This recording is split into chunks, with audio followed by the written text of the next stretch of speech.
ഇന്ന് കൈപ്പയ്ക്ക പുളിയാണ് തയ്യാറാക്കുന്നത്. കയ്പ്പ കഴിക്കാനും മടിയുള്ളവരും ഇഷ്ടപ്പെടും. അത്രയ്ക്ക് രുചിയാണ്. ഇത് തയ്യാറാക്കുന്നതിന് വേണ്ടി ഒരു മീഡിയം സൈസ് കയ്പ്പയ്ക്കയാണ് ഞാൻ എടുത്തിട്ടുള്ളത്. കയ്പ്പയ്ക്ക നെടുകെ കീറി അതിലെ കുരുവെല്ലാം കളഞ്ഞ് ഒരേ വലിപ്പത്തിലുള്ള ചെറിയ കഷ്ണങ്ങളാക്കി മുറിച്ചെടുക്കണം. അതിനുശേഷം ചെറിയ കഷ്ണങ്ങൾ നീളത്തിൽ നേരിയ കഷ്ണങ്ങളാക്കി അരിഞ്ഞു വയ്ക്കുക. നേരിയ കഷ്ണങ്ങളാവാൻ ശ്രദ്ധിക്കണം. ഇതിൻ്റെ കൂടെ ഒരു 5 അല്ലി വെളുത്തുള്ളിയും ഒരു പച്ചമുളകും അരിഞ്ഞു വയ്ക്കണം. വെളുത്തുള്ളി നീളത്തിൽ ചെറുതായിട്ടാണ് അരിയേണ്ടത്. ഇത് മാറ്റി വെച്ചതിന് ശേഷം കയ്പ്പയ്ക്ക അടുപ്പത്ത് വയ്ക്കുന്നതിന് മുമ്പ് ഒരു സവാള വലുപ്പത്തിൽ പുളിയെടുത്ത് വെള്ളമൊഴിച്ച് പിഴിഞ്ഞെടുക്കണം. 1 കപ്പ് പുളിവെള്ളമാണ് നമുക്ക് ഇത് തയ്യാറാക്കുന്നതിന് ആവശ്യമുള്ളത്. പുളിവെള്ളം മാറ്റി വെച്ചതിന് ശേഷം ഒരു ചട്ടി അടുപ്പത്ത് വെച്ച് 2 ടേബിൾ സ്പൂൺ വെളിച്ചെണ്ണ ഒഴിച്ച് ചൂടാകുമ്പോൾ അതിലേക്ക് ഒരു 1/2 ടീസ്പൂൺ കടുക് ചേർത്ത് പൊട്ടുമ്പോൾ ഒരു 1/4 ടീസ്പൂൺ ഉലുവ കൂടി ചേർക്കണം.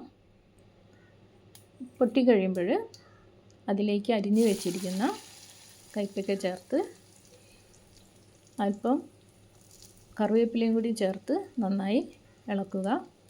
ഈ എണ്ണയിൽ തന്നെയാണ് കയ്പ്പയ്ക്ക വെന്ത് വരേണ്ടത്.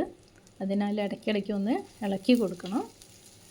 അങ്ങനെ കയ്പ്പയ്ക്ക ഒരു പകുതി വെന്ത് വാടി വരുമ്പോൾ അതിലേക്ക് അരിഞ്ഞു വെച്ചിരിക്കുന്ന വെളുത്തുള്ളിയും പച്ചമുളകും ചേർത്ത് ഒരു 1/2 ടീസ്പൂൺ ഉപ്പും ചേർത്ത് ഇളക്കുക.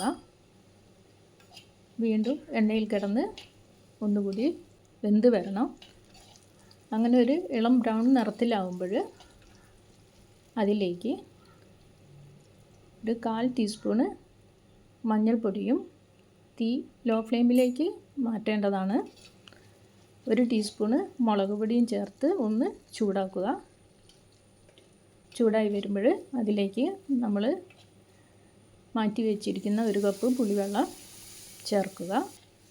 ഇനി പുളിവെള്ളത്തിൽ കിടന്ന് ഒന്ന് വെന്ത് വരണം. അങ്ങനെ ചാറൊന്ന് കുറുകി വരുമ്പോൾ ഉപ്പ് നോക്കി ആവശ്യമെങ്കിൽ സമയത്ത് ഉപ്പ് ചേർക്കണം. ഉപ്പ് ചേർത്ത് ഇളക്കിയതിന് ശേഷം ഒരു 1/4 കപ്പ് ശർക്കര പാനി കൂടി ചേർക്കണം. ശർക്കര പാനി ചേർത്ത് ഇളക്കി ഒന്നുകൂടി വേവിക്കുക. നന്നായി തിളച്ച് എണ്ണ മുകളിൽ തെളിഞ്ഞ് ചാറൊന്ന് കുറുകി വരുമ്പോൾ തീ ഓഫാക്കുക. നമ്മുടെ പാവയ്ക്ക പുളി ഇവിടെ തയ്യാറായിട്ടുണ്ട്. നല്ല രുചിയാണ് കഴിക്കാൻ. എല്ലാവർക്കും ഇഷ്ടപ്പെടും. ചെറിയ കയ്പ ഉണ്ടാവുകയുള്ളൂ. പുളിയും എരിവും മധുരവും കയ്പും എല്ലാം കൂടി ചേർന്ന അടിപൊളി ടേസ്റ്റാണ്. എല്ലാവരും ഒന്ന് ട്രൈ ചെയ്ത് നോക്കുക.